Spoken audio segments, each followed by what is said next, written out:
ఆంధ్రప్రదేశ్ శాసనసభ ఎన్నికలు. షర్మిలాజీ తను బైబిల్ చదువుకున్న ఎవరు ఏం మాట్లాడుతున్నారో అర్థం చేసుకోలేని పరిస్థితిలో ఉండటం చాలా దారుణమైన విషయం.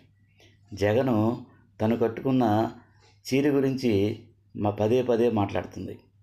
వారు ఏ సందర్భంలో అలా మాట్లాడారో ఒక్కసారి మీ బైబిల్ ఏం చెబుతుందో కూడా అర్థం చేసుకోండి.